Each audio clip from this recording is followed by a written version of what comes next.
The first in our year-long speaker series that we have for the 2026 anniversary of not only the 250th anniversary of the United States, but the 250th anniversary of our mission. So we are so unique here in San Juan Capistrano that we have these two major holidays and celebrations coming up. And the city is going to be putting on year-long events that are all going to be free to the public, that you are all welcome to come to all of them, and we hope that you will, because they're all going to be informative and be circled around the wonderful, amazing history that we have here in San Juan Capistrano that has been going on for 250 years plus. You can add 10,000 years to that if you add the Native American community.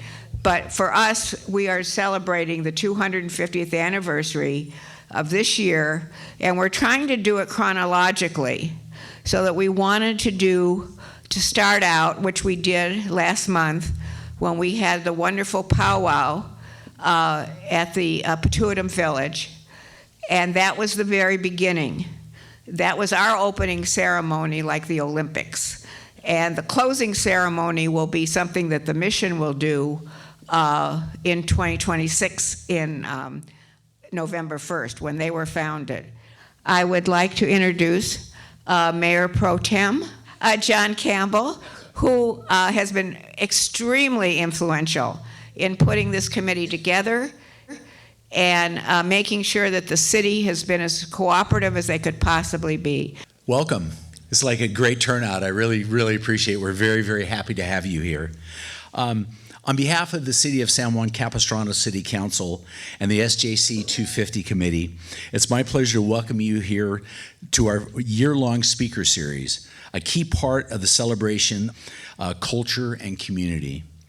This series gives us a wonderful chance to reflect on our past, celebrate our present, and look ahead to the next chapter of San Juan Capistrano. Over the coming months, we'll hear from outstanding series of speakers, historians, cultural leaders, and community voices, each sharing insights into those events and makes our city so important and so meaningful. We're also proud to highlight the SJC Art Contest.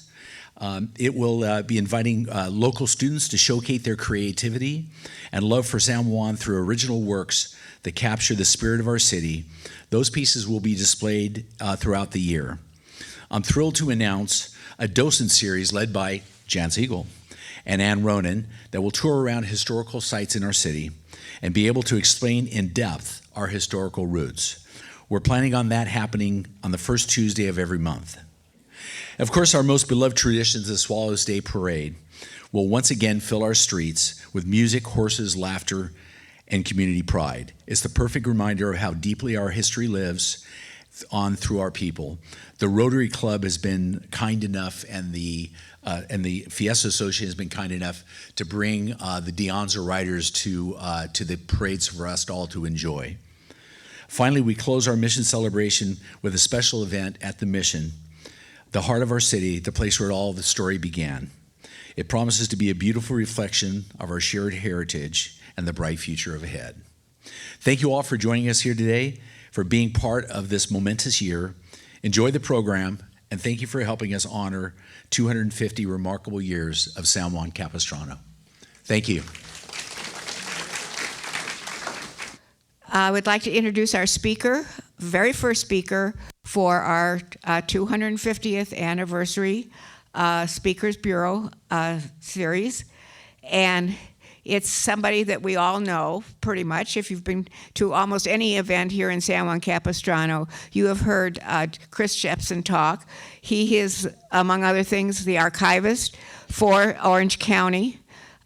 He is very involved in the history of Orange County, and he's going to talk a little bit about how colonialism, we all know about the 13 original colonies, but not too many people know that there was colonialism going on right here in what is now California. And so without further ado, I would like to introduce Chris Jepsen. Yeah, my day job is I do work at the county archives. I'm president of the Orange County Historical Society. If you're not already a member, it doesn't hurt to belong to 2 historical societies. And I'm also an independent historian, which is the hat I'm wearing today. So first of all, congratulations on stretching your celebration into 2 years. I think Disney may have figured out how to do that for their 50th anniversary of Disneyland. They managed to make that a 2-year celebration. I always thought that was pretty good. If you got a party, let's keep it going. There were communities of people, just to lay a little groundwork, living here at least 9,000 years ago. People think there's no history in Orange County in Southern California. Obviously, I'm preaching to the choir here. Honestly, giving an overview of history relating to Capistrano to this group is kind of like bringing coal to Newcastle. But thank you for having me in any case. But really, our substantive recorded history, which is what we normally mean when we say history, it starts in 1769. That puts us right into the colonial and Revolutionary War period. And the thing that people forget is, hey, we were part of colonial America too. We just had a different European power that we were a colony of. And all of these pieces will fit together as we get into this. The snobbery moves east to west in terms of history. The people in Europe believe that the United States has no history. And, the people on the East Coast think, well, the 13 colonies have some history, nothing west of there. That's it. That's all. And then, folks a little further west will admit, there's, okay, well, there were cowboys and Indians. We saw those movies. So there might be a little history west of the Rockies. And then even when you get all the way to California, folks up in San Francisco think there's no history south of the Tehachapi. And of course, Los Angeles believes there's still, nothing between them and Mexico. It's just, from here to here, nothing happened, and probably nothing still happens. So we always have an uphill battle in Orange County in terms of trying to point out what to us is obvious, is we have a lot of history and a lot of rich traditions. The Orange County Pioneer Association used to have these annual picnics. They go way, way, way back. All these families that have been here for a long time would gather in one of the big parks, and they'd have their gathering, and they'd have and across the table, the conversation would always end up drifting into, well, my family arrived here in 1898. And then somebody else would say, well, my family got here in 1889. And the one-upsmanship at those picnics was legendary. And then, but I always thought all you need to do is bring one Ahashiman descendant. And you could just blown that whole thing up. It would have been so much fun. We had people here 9,000 years ago. We don't necessarily know who those people were exactly, and there are different names for them that we attach to the people who were here at that time at some point. But we do have artifacts, we do have evidence of their having lived here and having had established communities here. Of course, about the cogged stones, which are sort of the signature Orange County artifact manufactured here, where still there are lots of strong opinions among archaeologists about what purpose they served, but they were the largest concentrations of them you find are at Bolsa Chica down in Huntington Beach, and then they start radiating out from there. Less and less of them you find as you dig further and further away from there, but there's still plenty of that here. Again, evidence of culture communities here thousands and thousands of years ago. Locally, the southern part of Orange County, you have the Hashiman people, the Juaneño. As you get into sort of the northern part of Orange County and on up into Los Angeles, what's now Los Angeles County, you had the Tongva or the Gabrieleño or the Kiz. There's these groups up there. There was a Southern California lifestyle even then that we can almost recognize a little bit of today. You know, these were people who, by East Coast standards, were not wearing a lot of clothes because the climate was wonderful here. These were people who were able to provide for themselves. This was a rich landscape full of, you know, plants and animals to eat, and we had the ocean, and we had walking in today, the beautiful oak tree at the front, and I see the acorns, and I think, you know, this was food. Okay, not here at City Hall, but still in the area. There was an abundance of food to be had here, and you didn't need to have the kind of hardened structures. These were suited to a Southern California climate.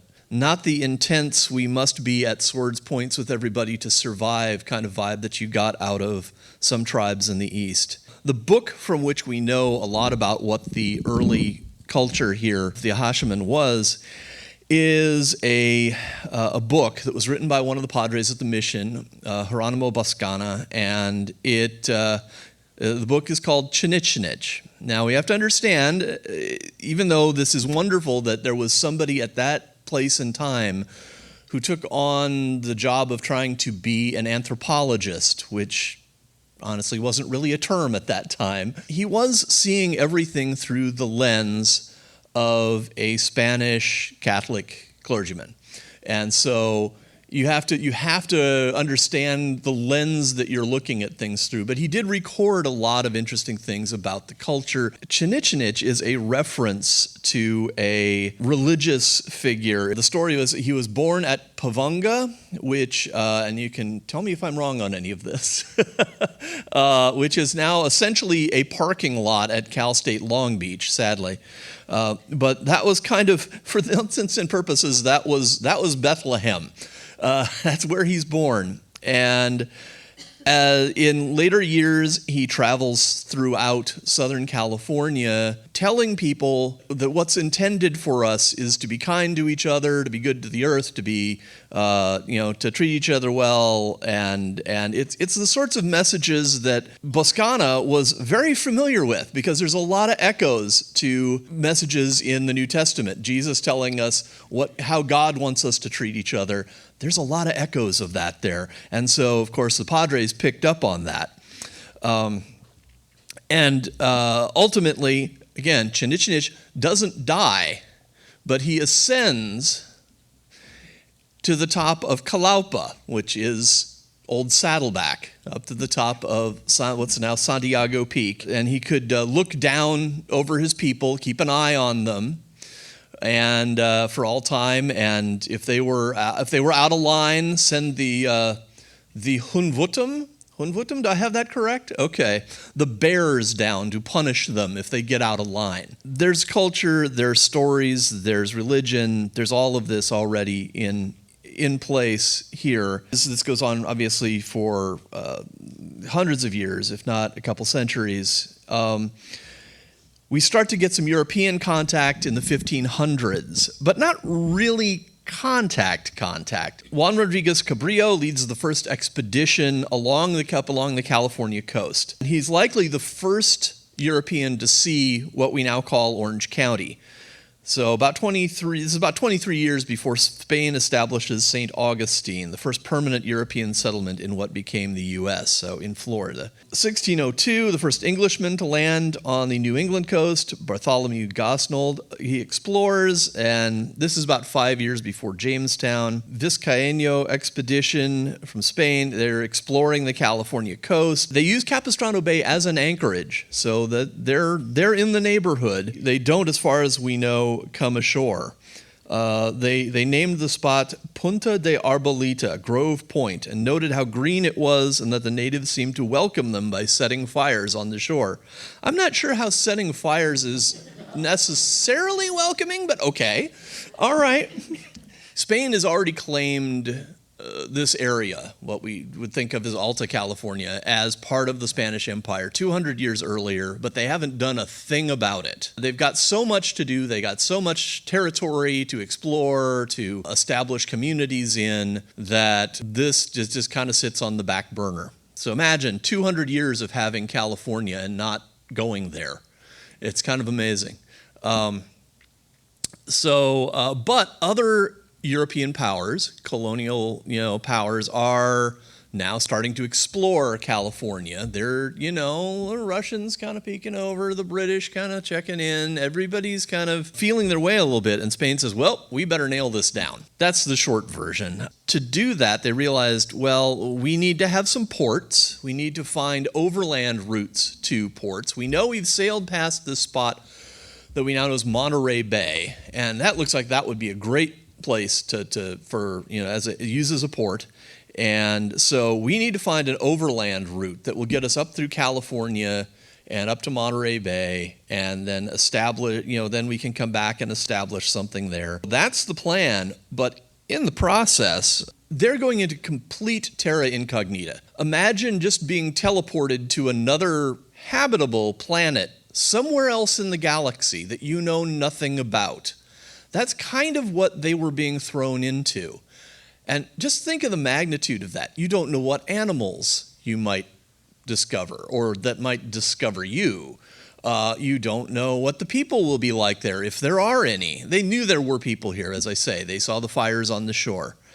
But they didn't know what kind of reception they would get. They didn't know, what the land itself would be like as they got into it. So it was, you had to be somewhere on the spectrum of insane to incredibly brave to go on this expedition. It was soldiers, Native American guides, and who they brought up from Mexico. And it was Portola as well, who was the governor of California. And it was also two padres, Father Gomez and Father Crespi.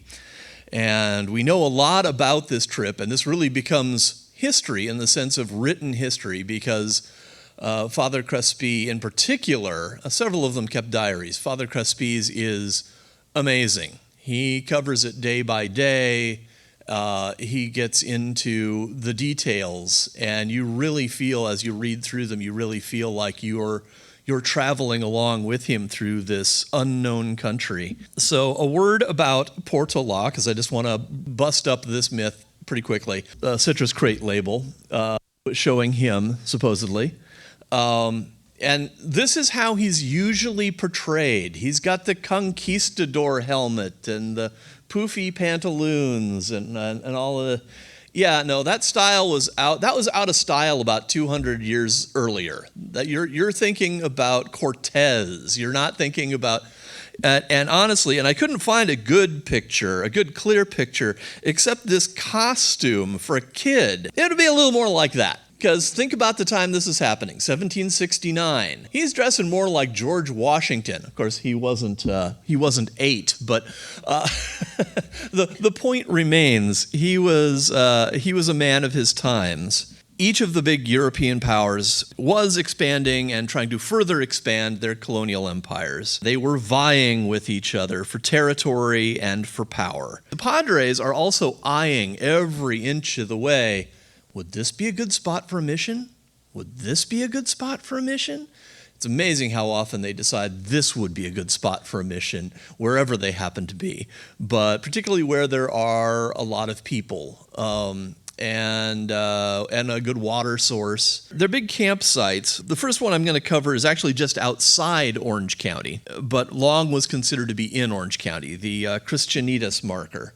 And this is where the first two baptisms occurred. There were two native children on death's door that were found as they traveled through what people have come to think is Christianitas Canyon. I now understand it's probably a different adjacent canyon. Traditionally, people have thought of this spot as being in Orange County. It's probably just over the border into San Diego. The Padres baptized the two children. So that was one of their first stops near us. The next big spot they camped coming through is on the Arroyo Trabuco. This is sort of the back of, sort of on the Rancho Santa Margarita side of O'Neill Park. There was a village of Alauna, and it was a large village. People welcomed them, were extremely kind to them. They traded things with each other.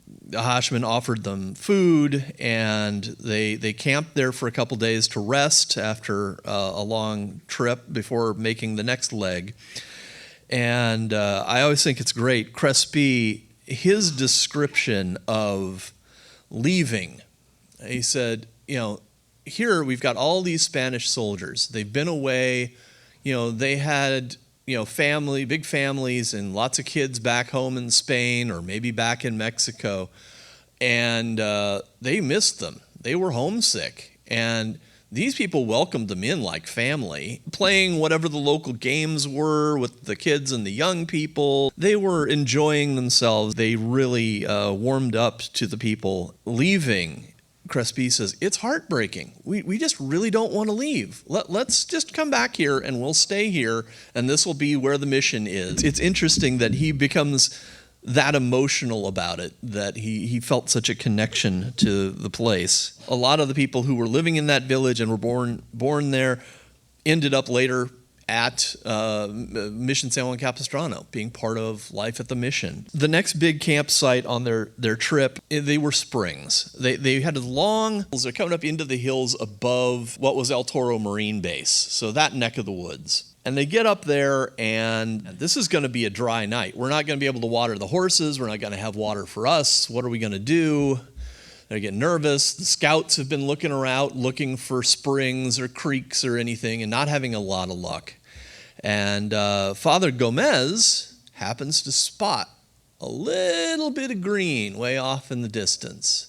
He's like, I'm going to go over there and check that out. I'll be right back. Being a padre, he says, I named these springs the Springs of San Pantaleon. The soldiers all looked at him and said, nah, you found them. It's the Springs of Father Gomez. And we all came to know them later as Tomato Springs. And if you may remember, for the short time the toll road had toll plazas, there was a Tomato Springs toll plaza. And so it's right up there in the hills above Irvine, just above where the old El Toro Marine Base used to be. I spent years trying to get out there and could not find a way to do it. And I really wanted to see it. The Irvine Company just built housing tracts almost out to the springs. So now you drive out, you park on Desert Bloom Drive, and you can make a little short hike and go out and see the springs. And I tell you, if you have any interest in history, and I assume you do because you're here today, totally worth walking down to those springs, because you walk down there to the edge of the water and you go, this is exactly the spot that all of these men were standing in 1769, watering their horses, filling canteens. They probably all thought, oh, good, we'll survive for another day. It's an amazing spot, and I'm glad it's still there and hasn't been covered with condos also. Moving on, the next big campsite is basically where Grijalva Park is today in Orange along Santiago Creek. And then they came to the river. They camped on the near shore. They could see there was a village on the far side of the river. While they set up camp, there was a huge earthquake, and they were a little taken back by that. Again, Padres name it El Dulcimo Nombre de Jesus del Rio de los Temblores. The soldiers, again, turn and look and they go, yeah, it looks like they're coming out of those mountains up there. Remember a few days ago on St. Anne's feast day when we named those mountains the Santa Ana Mountains? Yeah, that's where it looks like that water's coming from. It's the Santa Ana River. Get used to it. We're not saying all that. It's been the Santa Ana River ever. The priests get skunked every time. They keep naming things. They got St. Anne. They got Santa Anna. And naming things for St. James, the patron saint of Spain, Santiago. You'll see Santiago everywhere still, but they also lost as many of those fights as they won. We've just sort of recently figured out, and again, this was largely Eric Plunkett and Phil Brigandy's doing, where they refigured the route and then hiked the whole thing. And figured out that really where they were camped for this night was basically the back of Arrow Vista Elementary School in Brea.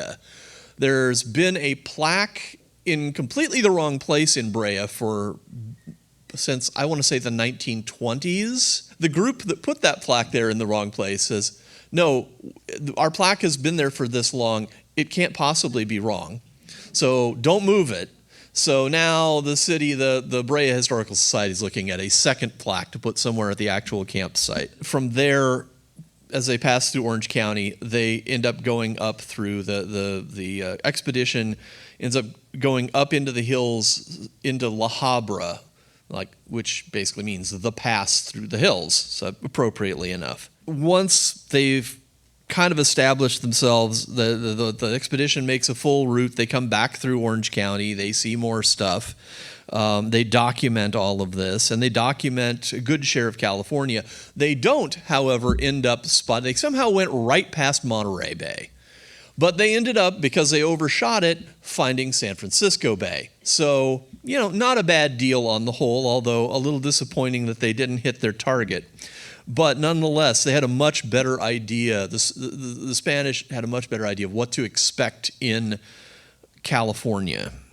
And plans had already been in the works for a whole system, a chain of missions. They'd already kind of established a base camp in San Diego, and then they worked from there. The intention of the missions was the same idea as many other places where Spain expanded its empire and dealt with the locals. The idea was, you're part of Spain now. As such, we want to turn everybody into good Spanish citizens. We want to make sure that you all end up with job skills that will apply, that you can contribute to King and Crown and your community, and feed your family with them, and we're going to have all of that. Of course, it also means that you're going to be good Catholics, because if you're Spanish, well, you're Catholic. That's how that works. We're going to turn everybody who's already here into Spaniards. And the idea was that there would be a period of training, teaching, working they were learning trades, dealing with cattle and tallow and woodworking, and there were all kinds of different workshops here at the mission with people making things, learning from skilled people in each of the trades that had come from Mexico. The idea was eventually, once they had their feet under them and they knew all of this stuff, the idea was that then we can give their land back to them, and we can parse it out in a system that matches up with Spanish law and with the way everybody in the Spanish Empire does business. Unfortunately, that dragged on and did not happen. And the opportunity for it happened really ended when Mexico came in and took over, and they had a whole different system that did not involve any kind of resolution to all of that. Obviously, the Spaniards come back and start establishing the missions. That is a route that I'd say, certainly for the south part of Orange County, and really for all of it, largely it's the five today. The cool thing about a lot of the El Camino Real is, this is the road through California. And I'll admit, there are slightly different routes. There'd be a high road that gets you up into the hills a little more during the rainy season, and then a low road that might be a little more direct during the dry season. So it wasn't a hard and fast. There weren't K-rails. There's no signage, but there was a general route, and that general route today, to a large degree, follows the five. There's always some sort of natural route of travel through almost any land. And here, the natural trade routes that had been established by the native peoples here, it provided, they knew where the best route of travel was. And so Portola found some of it and missed some pretty big chunks too, but he figured out some of it. And then as they start establishing the route between the missions, El Camino Real, it very much follows those ancient trails.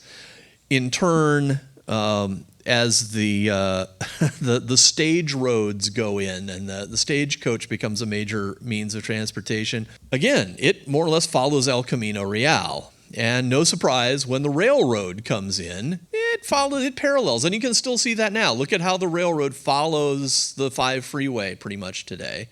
And then, of course, cars come along, and the 101, Highway 101 comes in, which largely becomes the 5 freeway. So we are still taking ancient routes of travel in our daily commutes, in our daily passing through the area, and I always think that's pretty fascinating.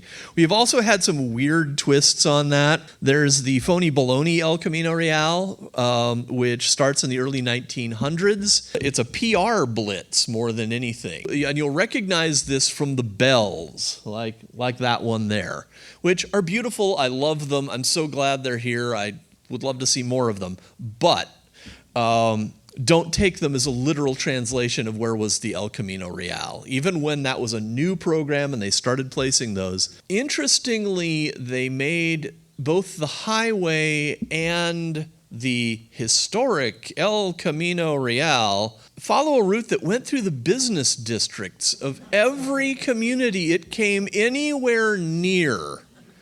So you'll notice them in downtown Tustin, which is actually not bad. That's actually pretty close. You'll obviously see them in Capistrano, which is pretty close. Downtown Santa Ana, not so much. Downtown Anaheim, pretty iffy. Don't think so. So it's a mixed bag on that. But nonetheless, it was a great tribute to all those that went before us here and that earliest route of transportation. 1775, we end up with our first attempt at founding Mission San Juan Capistrano. But it's out at basically what's now the area of Ortega Highway and Antonio Parkway. And I have this image up here. This is a wooden bell. You can imagine what a delightful chime that makes. Thawk, thawk, thawk. But that's what they had because, very early on, they wanted bells, but it was going to be a while before they had their act together enough to start ordering bells from foundries elsewhere and having them brought in by ship and then brought overland to the mission. So they started with these, and this one is actually, as it says here, this is at Mission San Buenaventura. There's reason to believe that this was actually one of the early bells at Mission San Juan Capistrano. And this is kind of in a room right off their gift shop. So just kind of wander in and look around. It's amazing. It's just hanging there from a rafter. But obviously, as better bells became available, Capistrano sent their old bells off to other missions that were starting up and said, okay, we did new and improved. You're just starting out. You don't have anything. Let's ship you our stuff, our old stuff, and that'll get you started. In 1775, they make an attempt to start the mission. There was already a village there in the air nearby. There's probably more people moving in closer to the mission. In 1776, they refound the mission. Why there's a gap? 1775, they get a good start. It's a very small facility, if you will. Then there is a rebellion of the Kumeyaay people down at mission at San Diego, and basically everybody who had been stationed, the soldiers and everybody who'd been stationed at Capistrano are all called back to kind of deal with that and shore everything up there. And so it isn't until 1776, down here, that it's refounded by Father Serra. By that point, Spain is, they're well into supporting the U.S. with some fundraising. That's Capistrano generally backed the revolution. Capistrano was part of the Spanish Empire by that point. Things are building up a little bit. You don't just have the mission, which continues to grow. It's not a static thing. We build it and we're done. It continues to grow in stages. And around we have homes, and we have building up as well. And then out in the countryside, we have the estancias being built in a number of places.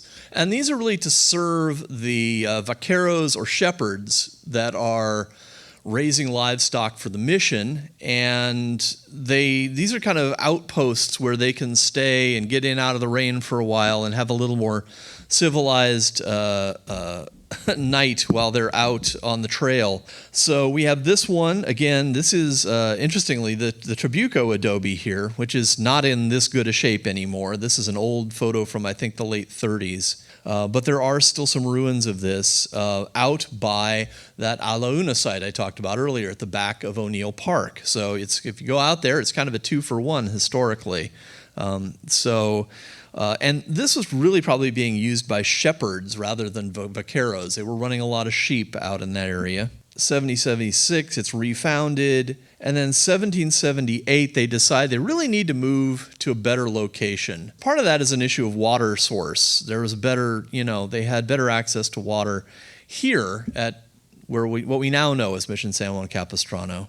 And that's where the mission really grows and blooms. So San Juan Capistrano and the village that grew around it were very much part of colonial America. Like I say, just a different European power doing the colonizing. But even as it settled into its rule over Alta California, Spain was also interested in what was happening in the 13 English colonies in the east. Spain and France were both traditionally enemies of Britain. In 1762, France returned Louisiana to Spain, partly in the hope that Spain would harass the English from there. At that point, Louisiana included the entire Mississippi River Valley from the Appalachians to the Rockies, all the way down to New Orleans.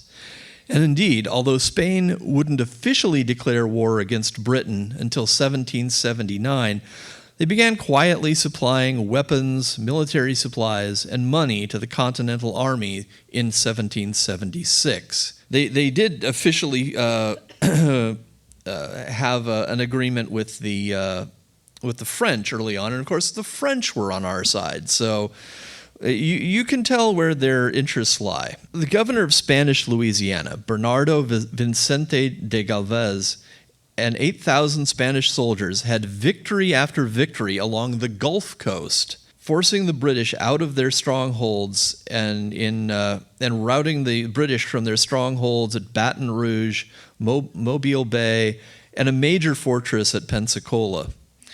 Among other things, this kept the Redcoats from wanting to come up the Mississippi River and mounting an assault on the colonists from the west. Meanwhile, Spanish naval commanders like Admiral Luis de Cordova damaged British shipping. All told, thousands of citizens of the Spanish Empire contributed to America's independence in one way or another. Word came to California that all citizens of the Spanish Empire must raise funds for the Spanish military. But Capistrano, because it was struggling, was somewhat exempted. And I heard a great story here, which I think you'll get into a little bit later, about how that worked and whether that was really an exemption or not. But nonetheless, people were contributing. There were contributions, financial contributions coming from San Juan Capistrano that helped support the battle for independence on the East Coast. And weekly prayers were said at Mission San Juan Capistrano for success in the fight against England. They were all in. I like this quote. "We prayed fervently last evening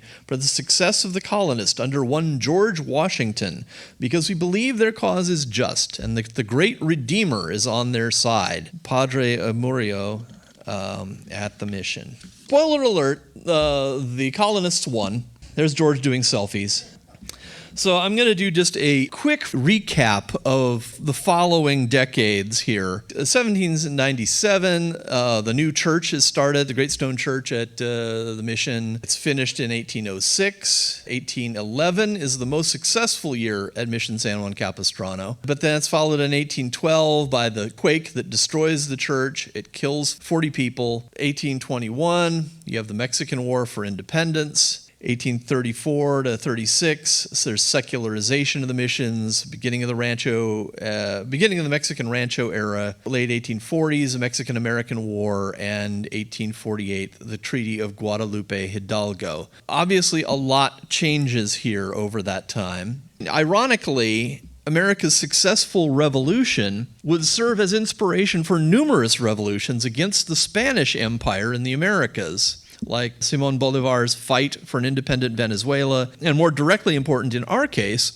Mexico's War of Independence against Spain. Not that this war wasn't triggered by a number of factors, it certainly was, but it was also part of a larger trend, partly informed by the United States' successful revolution against a massive European colonial power. Of course, California's shift from Spanish rule to Mexican rule, by then, shortly thereafter, to American rule, was a series of massive sea changes about which countless volumes have been written.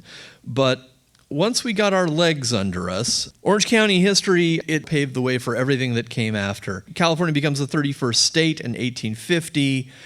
We become part of Los Angeles County, 1889. We get another revolutionary itch under our saddle and decide, this taxation with no representation thing stinks. It still stinks. And we broke off and became Orange County. Our agriculture, which really began with the Padres here and the Mission, flourished, and that really is the history of Orange County, is the history of agriculture, really from the time of the missions on up through World War II. We get the railroads in the 1870s, 1880s.